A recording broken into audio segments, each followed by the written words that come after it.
The Royals win on Sunday, take 3 of 4 from the Minnesota Twins, finish the road trip 5-2. How's it going, everybody? This is the KCSN Live Royals postgame show. I'm Joel Penfield, Kevin O'Brien joining me on a Sunday afternoon. How you doing, man? I'm doing good. I mean, Royals taking 3 out of 4. Was able to go to downtown Lee's Summit for downtown days. Got to see a couple people who had listened to the pod at the sports booth. So thanks for coming by and supporting KCSN. And yeah, a lot to talk about, though. That was probably a little bit more exciting than either of us wanted to end that game, right? Yeah, Royals end up winning on Sunday 6-5. It was 6-1 going into the ninth inning. They bring in Beck Way, and you think, okay, hey, this is kind of, victory formation, if you will. And Beck Way did the thing that he's kind of done throughout his career, which is just spray the ball all over the place without a lot of command. And a walk, a single, and a homer at 6-4. And you're like, oh, boy, all right. He ends up getting the out with Royce Lewis. And then Trevor Larnach lawn darts the ball to left field. That's a double. So then they go to Lucas Erceg because Lang had thrown 3 of the 4 previous days. Daniel Lynch had thrown 3 of the 4 previous days. So they're pretty much burned for today. And then you get a line out, lawn dart, and then a single up. And then it was a single off of Lucas Erceg's glove that was the second out. And then a lawn dart single by Tristan Gray. Brooks Lee hits a deep fly ball to the left. Off the bat, I kind of put my head back like, oh no, there's no chance. But it died at the warning track and you end up getting the win. Like we've talked about before, yeah, it was not the prettiest way to win a ball game, not necessarily the way that we thought this game was going to go, given how the first 8 innings had gone. But you're now 27-39, and you take the wins where you can get them. I'm not really going to parse it too much, given that they found a way to win the game. Biggest story out of this game, though, in the 7th inning, Bobby Witt Jr. strikes out his last at bat, and then there are defensive changes in that going into that 7th inning, bottom of the 7th. Lofton stays at third or goes from second to third. Michael goes to short. Massey comes in for Bobby. Bobby leaves the game, which is like, okay, normally when there's like a blowout or the game's gotten kind of out of hand, they'll pull him in the 7th, 8th inning just to get him off his feet a little bit. But with it being 5-1 at that point, I was like, this feels a little early for that. There's maybe a little more there. It was reported in the bottom of the 8th inning that he left the game with right knee soreness. We will keep you guys updated if we get any live update from one of Joel Goldberg, Andy Rogers, Jalen Thompson as they're going and doing their post-game stuff with Q and the players hereafter. So if I get anything here or Kevin sees it, we will be sure to keep you guys updated. But that's huge. I mean, they're already doing a lot of guys banged up right now. Obviously, Michael kind of playing through a hamstring injury, considering they didn't IL him and he didn't play for nearly a week, just sitting on the bench. Jack Caglione was not in the lineup today with a shoulder after he ran into the wall. Salvi took a wild pitch off the thumb behind the plate the other day that kept him out today. And all of those guys not being in the lineup, like that's one thing.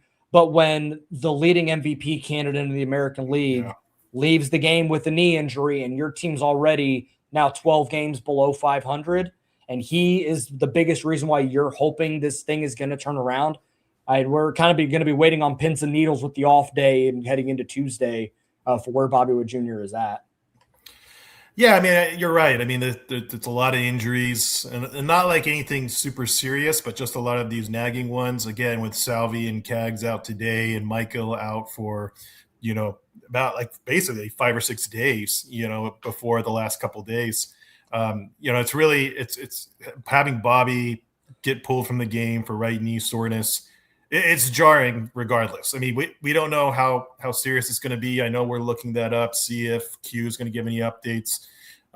He didn't have a good game today. I mean, he struck out 3 times. He made an error. The error was bizarre. Like, Yes. it's one of those where he makes that play 99 times out of 100, just a routine ball. I mean, it didn't take a weird hop on him, any of that. It was like, oh, that's weird. I wonder how much the knee factored into that. Yeah. And again, because it wasn't like there was anything that we watched today that was like, oh, wow, that looked like he might have done something, right? So it makes you wonder if maybe something happened on Saturday or even Friday, and maybe he was nursing it, and today was just one of those days where it wasn't happening. So, I mean, but again, you're right. Like, Bobby's the leading AL MVP candidate now, according to most betting sites, with Aaron Judge out for a long period of time. This really is the opportunity for Bobby to really seize this award. And with the Royals off to a good start in June, if the Royals get back into this thing in any kind of fashion, Bobby, it has to be the one that's part of that. And I think, again, if he's out for any kind of time, it's not just brutal for the team as a whole, but brutal for probably one of the best opportunities he's going to have so far to win the AL MVP.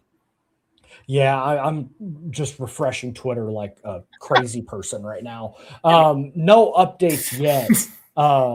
But I mean, we're like I said, we're kind of just going to be waiting here, hoping for this, because I mean, if it's more than just oh, hey, he felt a little something and we just wanted to get him off his feet with the off day and he's going to be fine. He'll be in the lineup on Tuesday. It's not really anything to worry about, anything like that. But if they're like, yeah, he felt a little something, and we're going to be waiting to see, and we're going to get imaging when we get back, however they want to phrase it. It's like, ooh, that lineup card on Tuesday, if he's not in it, it may just be just a true day off, and you just find a way to win a game, or you just find a way to keep yourself in it. But if it's one of those things that kind of lingers, who knows what that does, because his speed is such a huge element of the game, of his game, his ability to stretch singles into doubles, doubles into triples, stealing bases, which he's been really proficient at this year.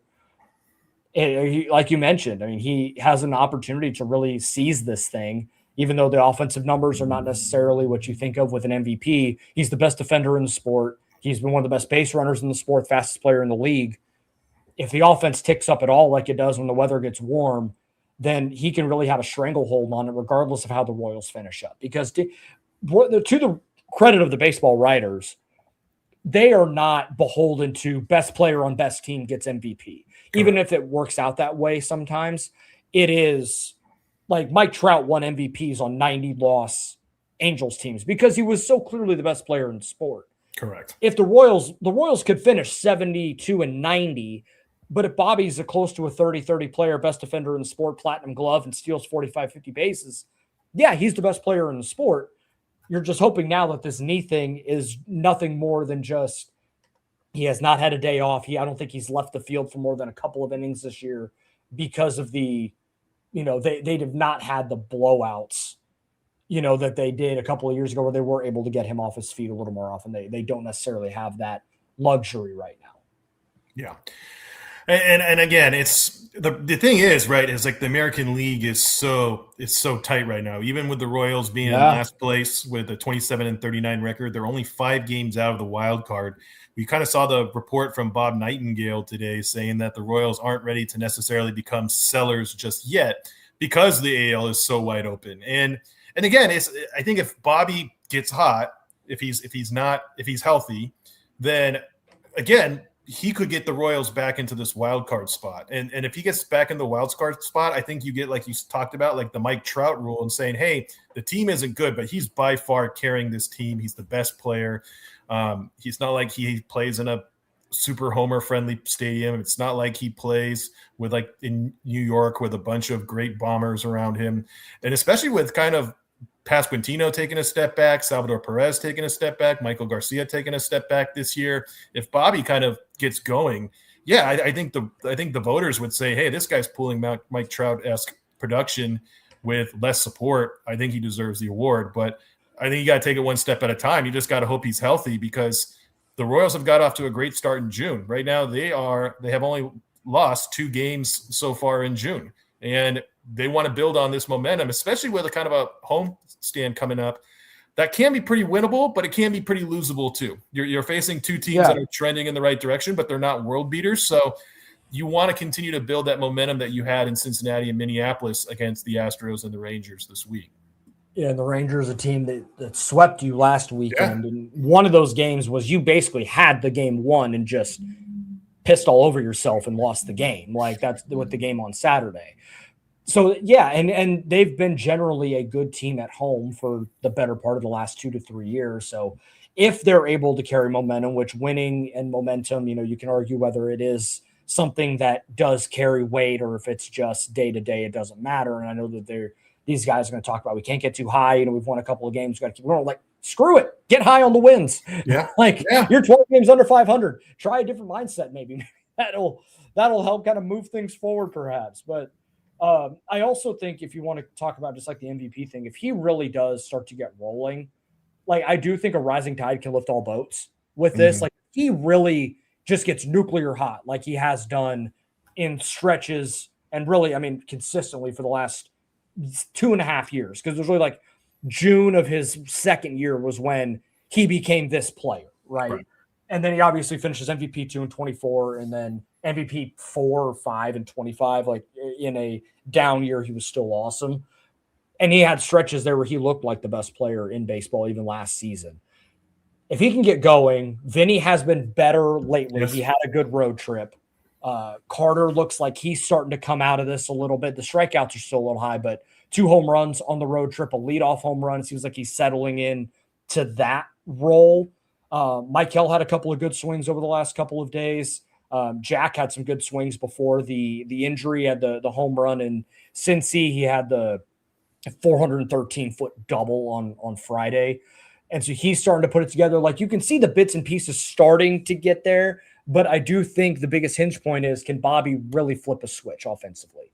And if he can, then we're looking, I think, at a very different maybe complexion of this season. I know it's 12 games under 500. I don't want to make too much of a road trip, but that you just got swept in Texas. We talked about it, and we felt like DOA. Like I don't really even have any expectation for what the next is. And then you go 5-2, and in 4 of those games, you win pretty handily. Like you do a really good job winning these games, and they found a little temporary fix with the back end of the bullpen and Alex Lang. I'm sure we'll get to that here in a little bit, but they are finding ways now to win and be able to stack wins, which is not something they've necessarily been able to do over the last year or so. That was the biggest thing about last year's team that was just confounding, that they could never find a way to really carry momentum game to game and be able to stack the wins. They didn't really necessarily let losses stack, but then they couldn't do the inverse. And hopefully they're able to. This is maybe the beginning of that, we can hope. Yeah, I mean, in this stretch in June, I mean, the Royals have scored 3 or more runs in every game. I mean, that was, again, you're facing pitching staffs that aren't awesome, but aren't bad either. I mean, they faced Chase Burns. They got a win. They faced Joe Ryan, who's been kind of Royals hitting kryptonite, for his whole career. And, they were able to eke out a win. We're also kind of saw some of the little things from this team as well during this road trip. Carter Jensen, I think, his defense has looked a lot better. He looked a lot better, not letting balls get away from him in this series. And there was a couple times where it looked like, I think a month ago, those balls were getting by him. And Jensen has had to really shoulder a lot, especially with Salvador Perez, just not healthy right now. Just, it seems like Salvador Perez recovers from one injury and another one comes, which, he's 36 years old. That's just going to happen at this point in his career. But, he's gotten better. Also, another guy I think he deserves a shout out is Isaac Collins, really kind of having a really great series in Minnesota defensively, coming up with a diving catch, making some good defensive plays, which we weren't seeing a month ago. And so, like you said, this team needs to stack wins. This team, again, you're 12 games under 500. The odds are stacked against you. I don't know what the Fangraphs playoffs odds are now, but it was under 10% yesterday. So, you got to take it one game at a time, one series at a time. So hopefully, again, this is the momentum they need because they played better at home against teams like the Rangers, who they have to get back with, and then the Astros, who are surging in the right direction but are still beatable. Yeah, it looks like now they have the playoff odds at it's 7.3%. Like, so it's still low. It's still low. Yeah, it's still very, very low. But hey, as Han Solo once said, never tell me the odds. Yep. So I was kind of stalling for time a little bit, hoping that we would get something regarding Bobby Witt Jr.'s injury, but I'm going to go ahead and just send us to a break, and hopefully that ends up breaking the streak. And after this and then a little Shady Rays ad, we will continue on talking about the rest of the series. And I do want to talk about Noah Cameron as well. We'll do that first on the other side of this break.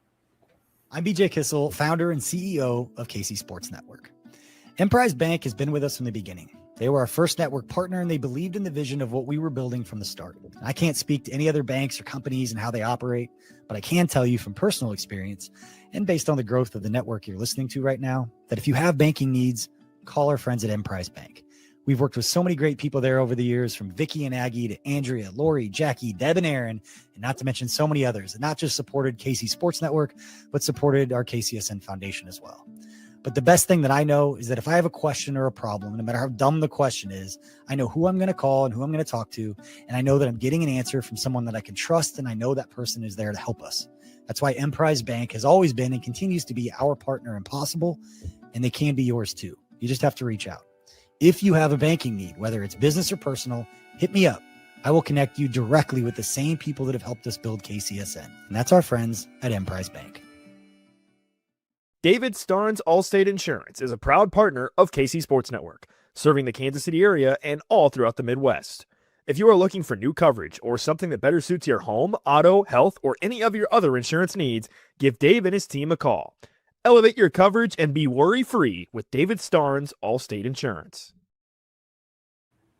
You know that moment, the one when you realize you left your favorite sunglasses at the beach or on the roof of your car or at the gas station 3 states away. Well, I've been there too. But then I found Shady Rays and it changed the game. These sunglasses are made for real life, seriously good-looking, polarized, durable, and not stupidly expensive.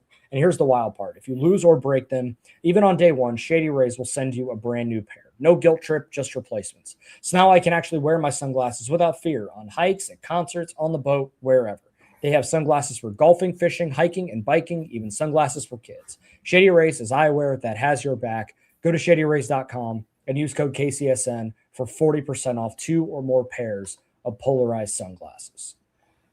Thank you, everybody, once again, for hanging out with us here on a Sunday afternoon. Like, rate, subscribe, review on all platforms. Hit those notification bells so you know when these episodes go up, both One Royal Way, this show, and then additionally Royals Pipeline as well. Be sure to go check out the recent interview they did with LP Langevin. It's fantastic. Be sure to go and check that out. Okay. Before the game got dicey at the very end, Noah Cameron was really good once again.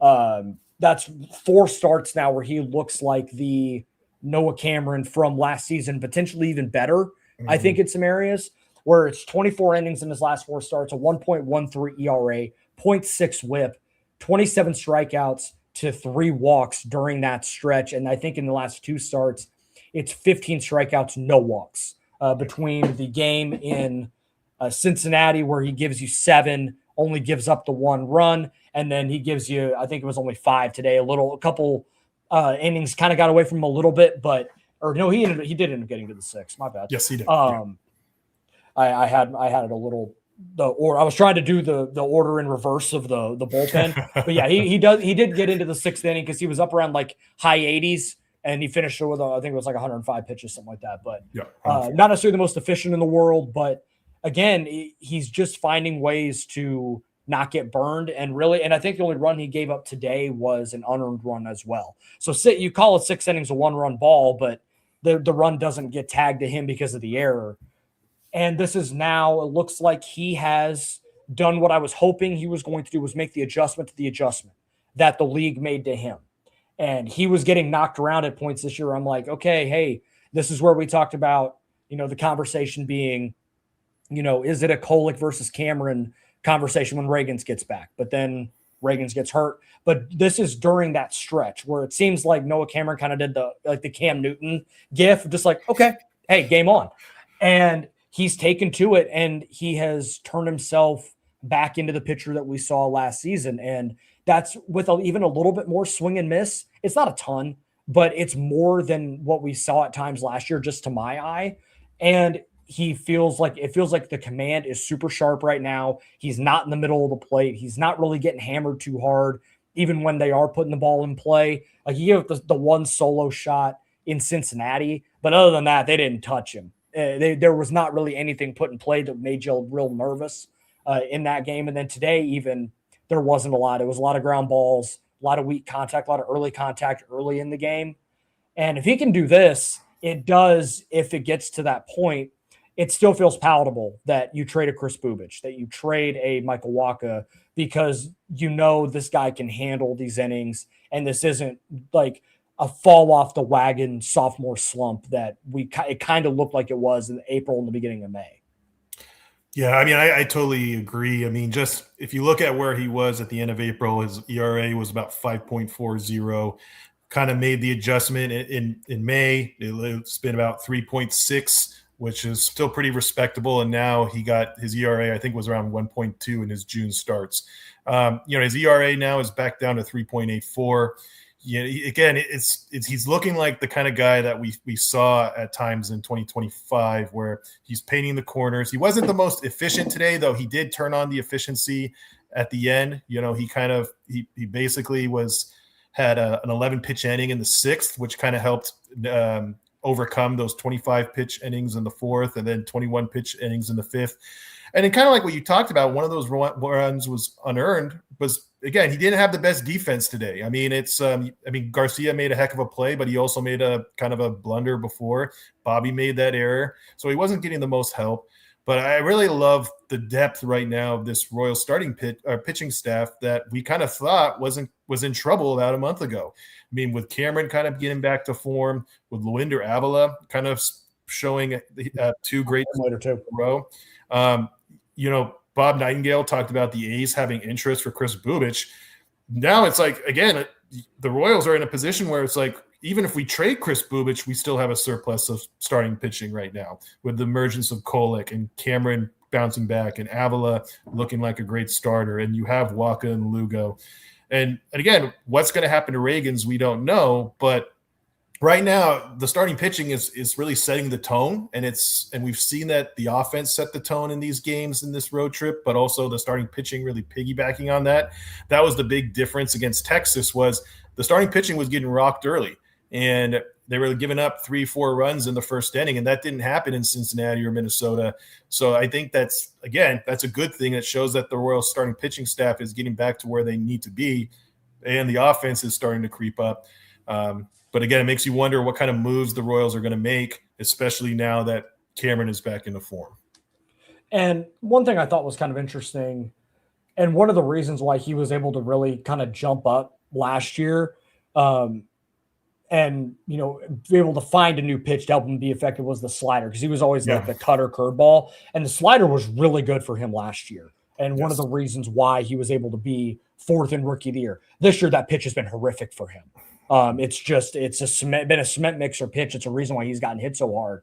And in the last 4 starts, he's throwing it less than 10% of the time. Yeah. Like, he is almost not ditching it, but he is using changeup and cutter more as his secondaries to the fastball than trying to flip the slider over and hope that it works. So if you want to talk about adjustments that have been made by Noah Cameron, Brian Sweeney, and the pitching staff, I think using that slider less and less until he can make a tweak or figure it out in his sides to make it a more effective pitch seems to have worked, because I think it almost directly correlates with what we've seen in these last 4 or 5 starts, where he has been closer to the guy that he was last season.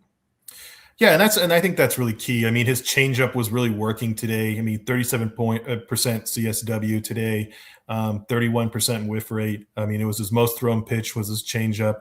But we're also just kind of seeing kind of like the four-seamer just being respectable too. And that's a really big thing, is like when he's getting that four-seamer to be respectable, he kind of maintained the velocity. He kind of started off the game with kind of like ho-hum velocity on the four-seamer. It was only averaging 91.4 miles per hour in the first inning. But then after that, it was around the 92 to 93 range. So that's kind of what you need to do.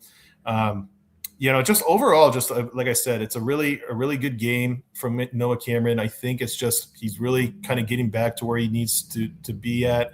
And I think that's really a testament to him, because I think after we saw the start, we kind of thought, oh, man, is he just going to implode?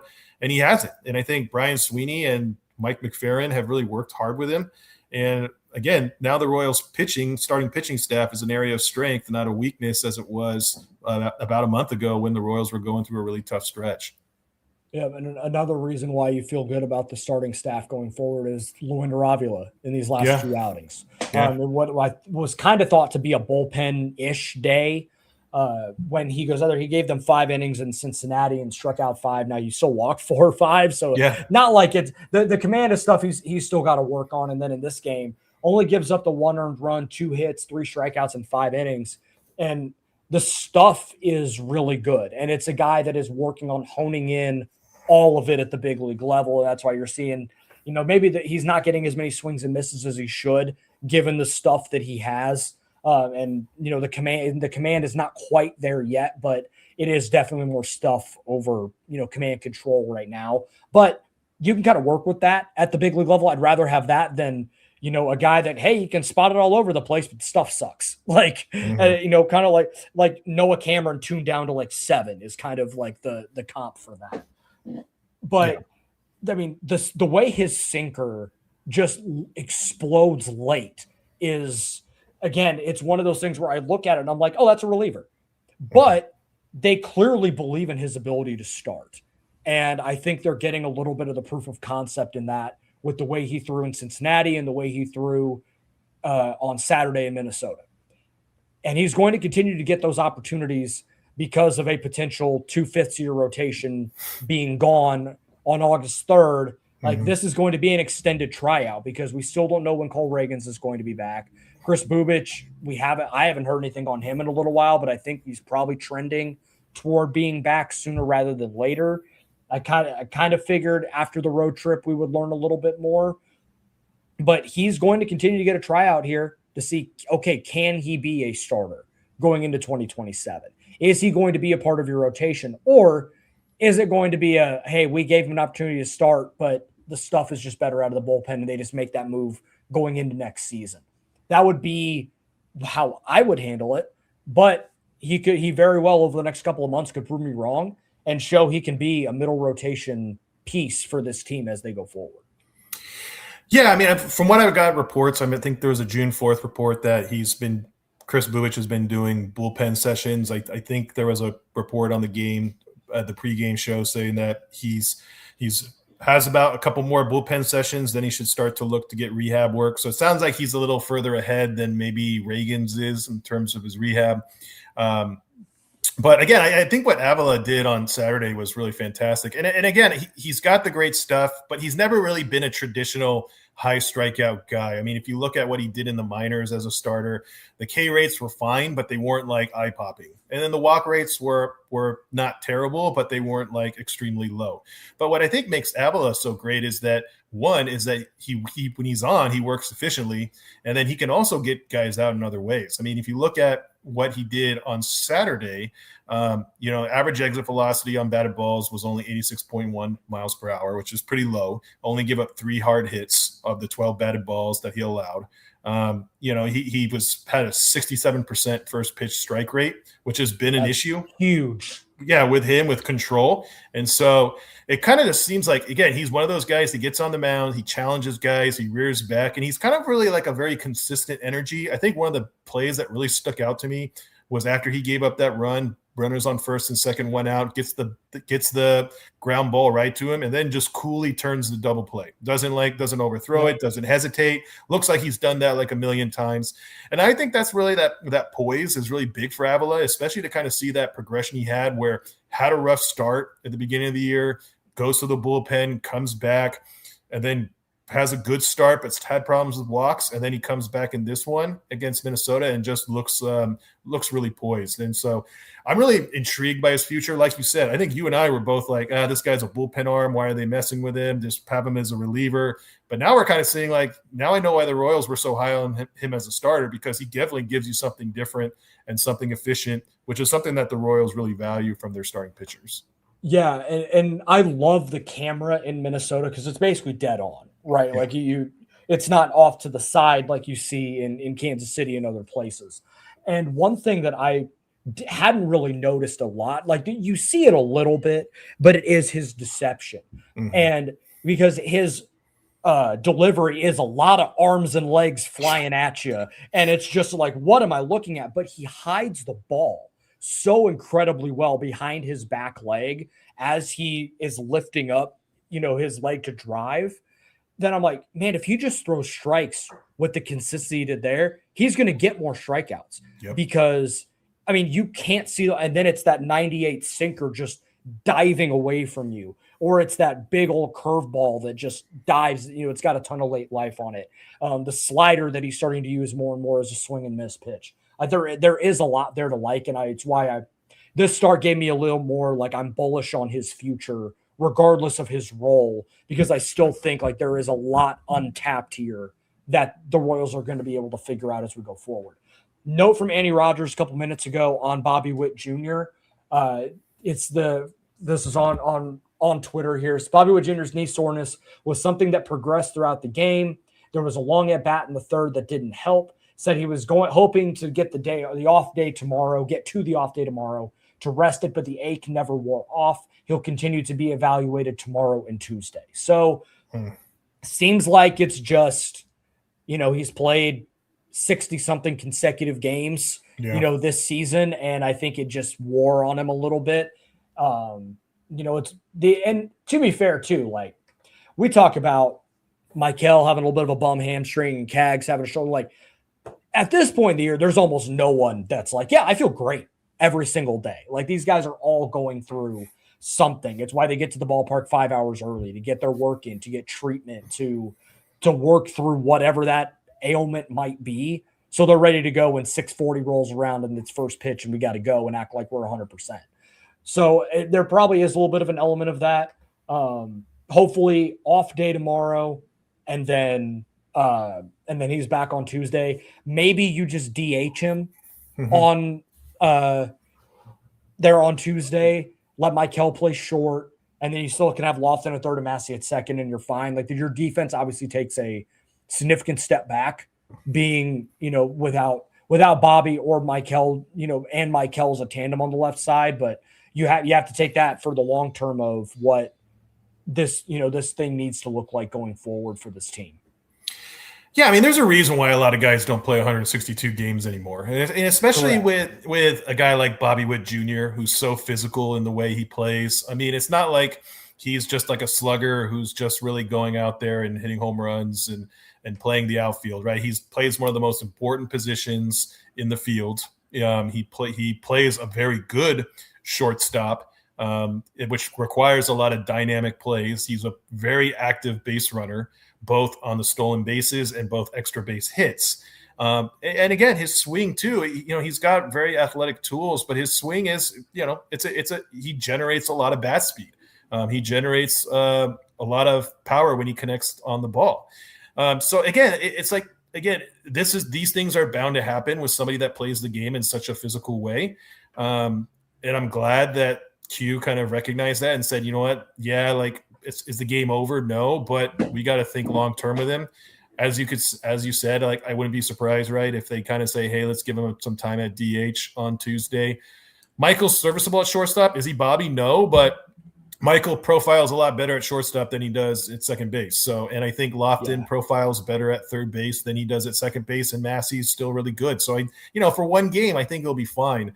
And we're also kind of seeing some other guys kind of step up, right? We saw Nick Lofton step up on this road trip. Josh Rojas had a big hit. So again, I think the decision to put Bobby at DH and take him out is a lot better when you're like, hey, some of the supporting cast guys are stepping up and pulling their weight.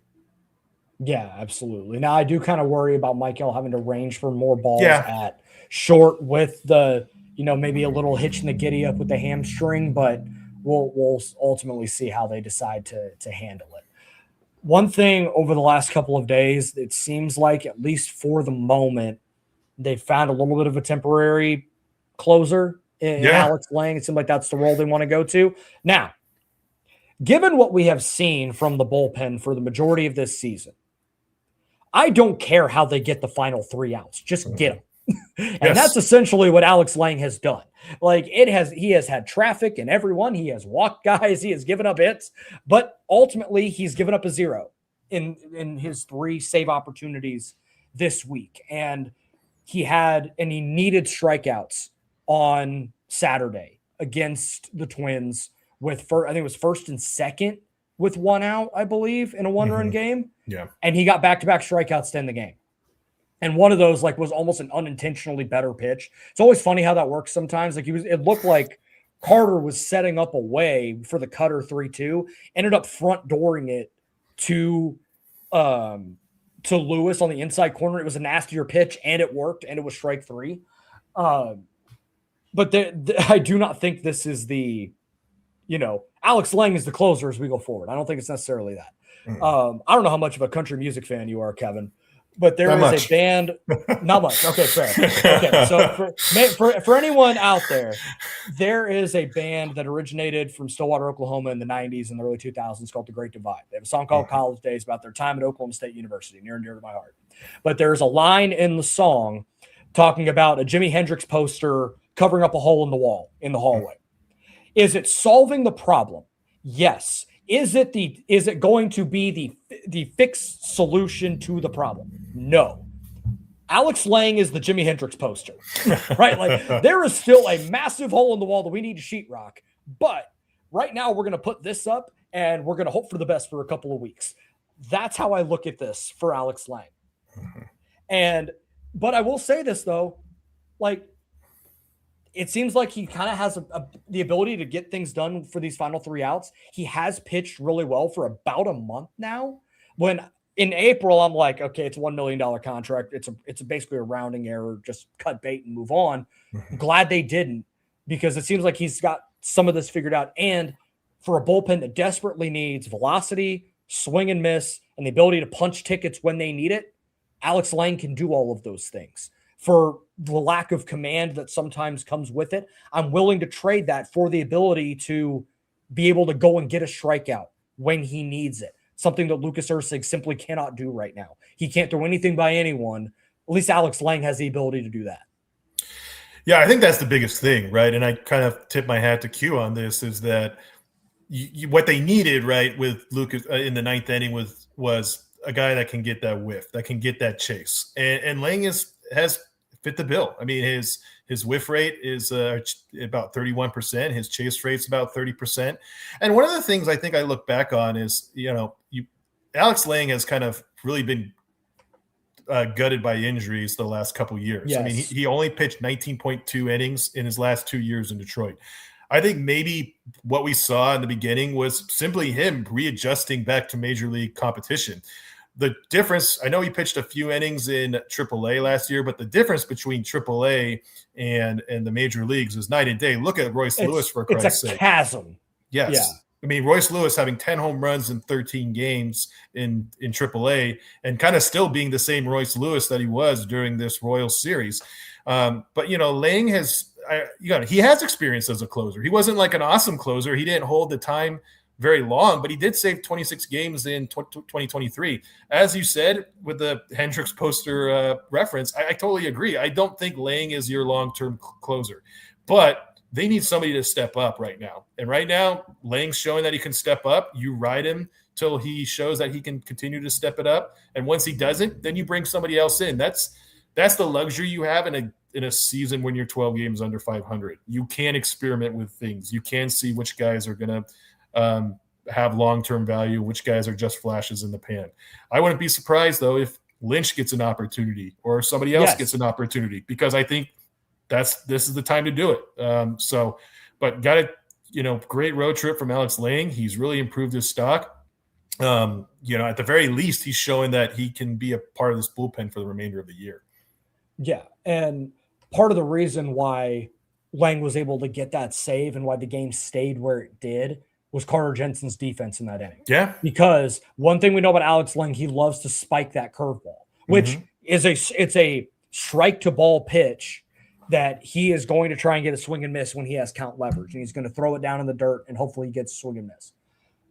And with that, you need to trust your catcher. You need to trust the guy to be able to get his chest protector in front of it and keep it there. One thing that did not happen when Lang had an opportunity in the 9th inning to keep a game where it was when they played the Angels back at the beginning of May, or end of April, beginning of May. And the ball got by Carter and, the Royals ended up winning that game, but you know what I mean? Like, it's just like that trust. And there were a couple that I'm like, 2 weeks ago, that thing's getting to the freaking backstop. And and I noticed it today as well. how much Carter Jensen's defense has improved. Like the receiving has never been a problem. Like he clearly has a knowledge of how to do that. His ability to challenge, or his comfortability with challenging has gotten better. He's got a good arm down to second base.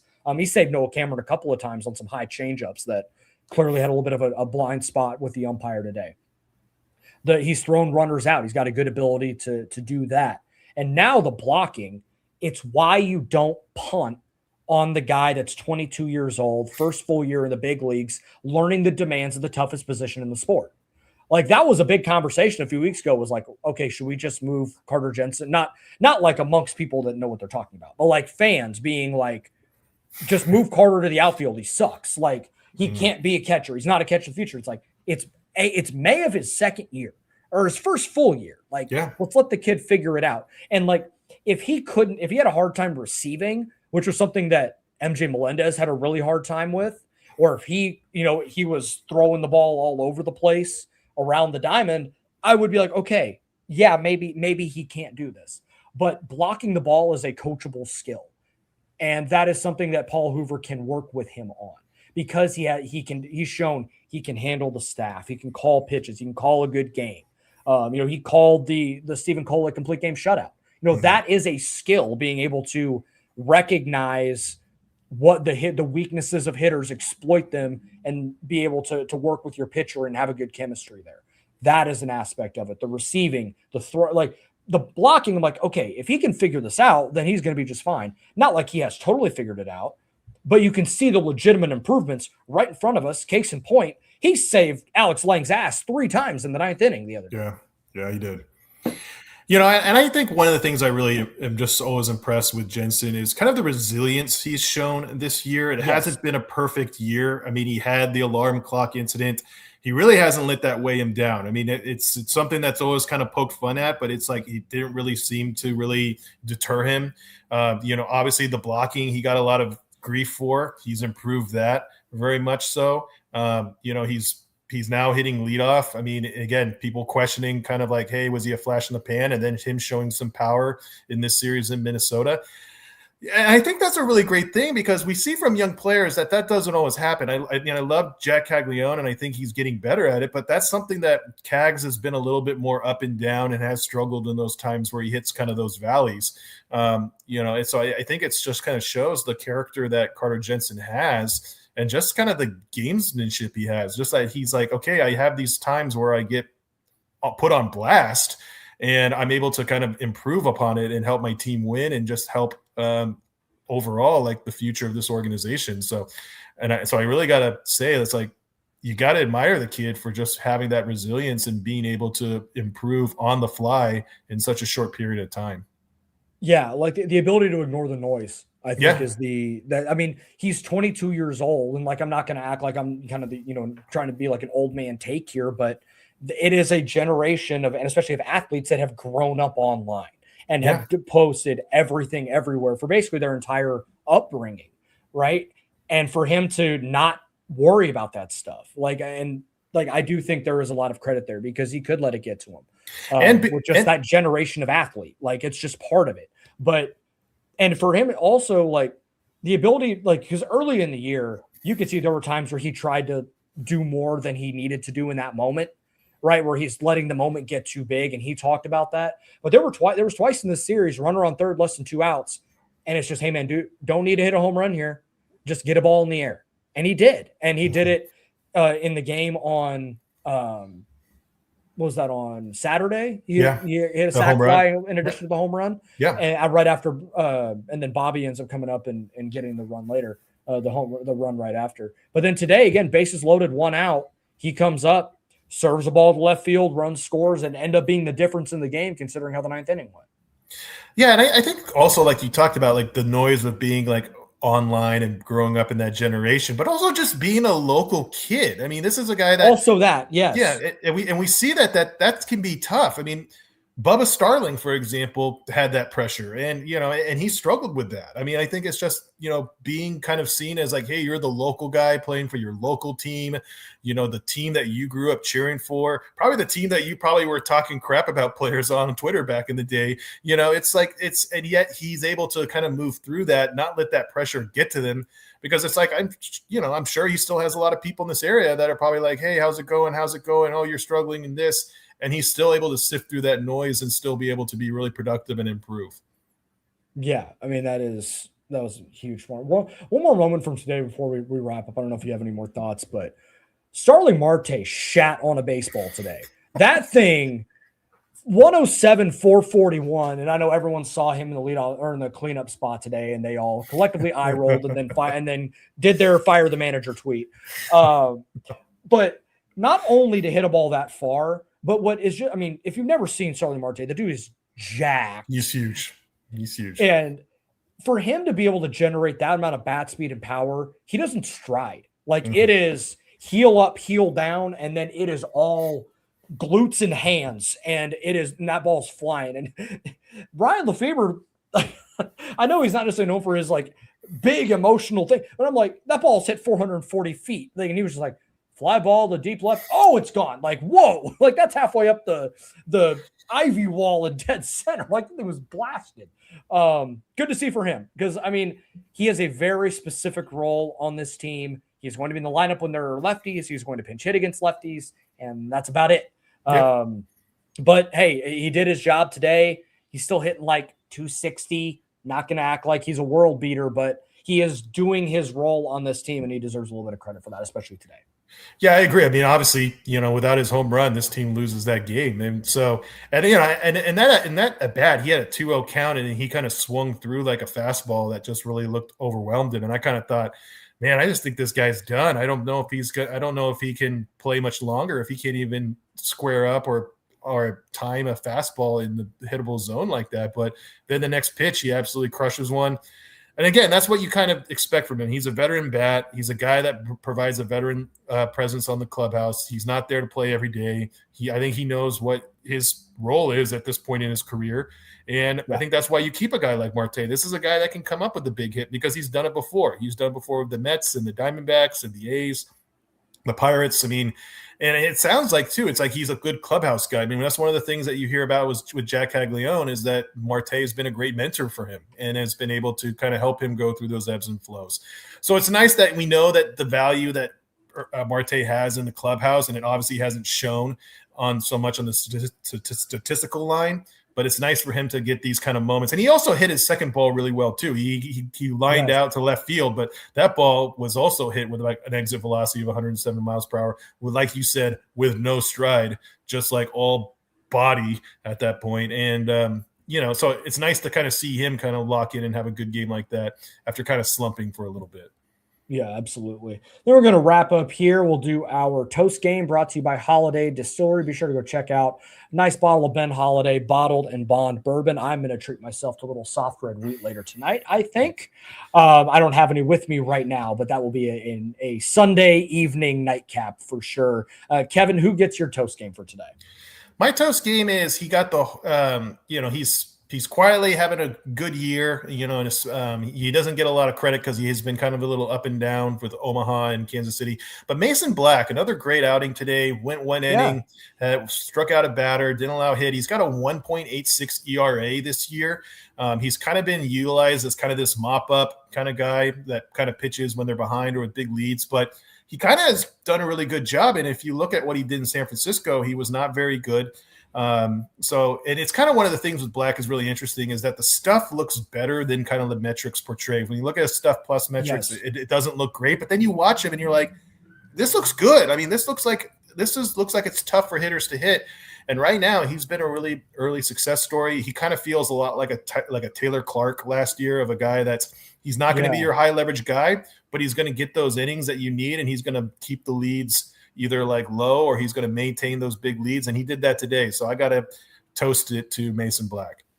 I love it. I'm going to go with Noah Cameron. 6 innings, no earned runs, 1 run given up on the day, no walks. He's been awesome for 4 consecutive starts. We spent a lot of time on the show talking about him, but absolutely deserves it I mean, that's last 4 or 5 outings for him have been fantastic, looking more like the guy we saw as a rookie last year. It looks like he has kind of turned a corner from the beginning that looked like the sophomore slump. And if he keeps this thing rolling, you feel good about his future in this Royals rotation and what the future of the rotation looks like with some guys potentially on the way out. If this thing continues to trend where the Royals do sell at the trade deadline. Still got less than 2 months there. So a lot of baseball to be played, a lot to figure out.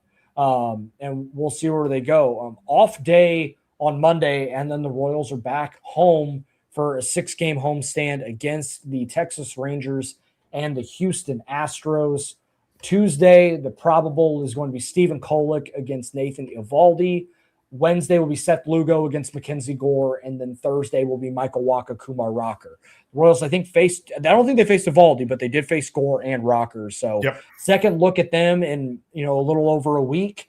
Hopefully the Royals are going to be able to bounce back and win a couple games against the Rangers when they did not when they played in Arlington. That's going to do it for the KCSN Live Royals post-game show. Thank you guys so much for tuning in. We will talk next week, one Royal way, and then next Sunday after the Astros. The series wraps up. We'll talk soon. Have a good one, everybody.